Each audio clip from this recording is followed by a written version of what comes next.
The Champions League made an emphatic return. Yes, let's get the jokes out. Celtic lost 7-0 to Barcelona. Great, did a recap on that. Had to bear through that, so we can just put that behind us. Never ever to be talked about again. Thanks, let's move forward. Let's talk about PSG and Arsenal.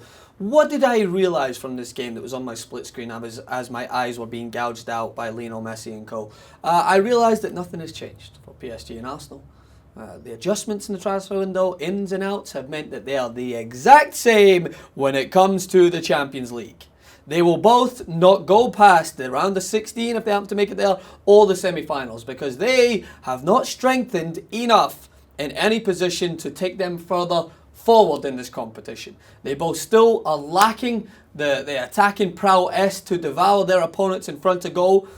Even Cavani managed to score, but still PSG couldn't close out the game against an Arsenal team that on paper they should be beating at home. But as we know from PSG, I actually talked about it a few times, they haven't replaced the pieces that left their squad this season. And therefore they're going to pay the price. And I don't see this PSG team going on to further their expectations. They have hit a ceiling.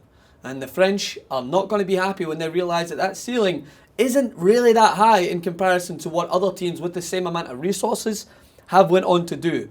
Juventus is of the world, able to make a Champions League final, able to kind of make their mark on European football as of recent. PSG are not going to go further than that. Letting a man like Zlatan go, who has contributed to most of your goals throughout his tenure at PSG, and not really replacing him with a temper tantrum of a kid in Yese who stormed off at the weekend when he was playing garbage.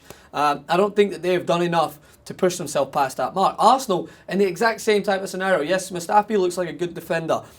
Should they have defensively done better to prevent themselves from conceding a goal? Yes, they bounce back into the game, they keep possession, but what are they lacking? That final product in front of goal. And what do? They bring on Giroud for on the 60th minute to try and change things up front, but it still ends up 1-1. Alexis Sanchez is a man who equaled the scoring, and then the most ridiculous act of officiating I have ever seen. I only wish that same officiating could have happened with Barca Celtic, so that maybe we could have had another fewer players sent off, so there'd be less guys in front of goal to bang in more goals against us.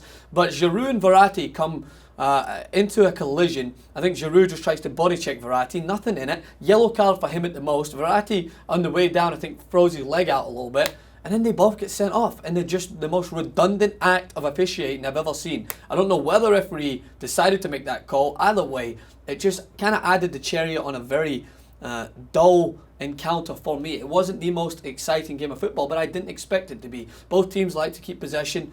Both teams used to being in control in their own retrospective leagues. But the main takeaway, it may upset Arsenal fans and PSG fans, but I simply don't care. I'm in that mood to tear down other people to make myself feel better because I just lost 7-0. But both teams are in the exact same situation based on this game. They're in one of the easiest groups that they could have possibly been drawn in.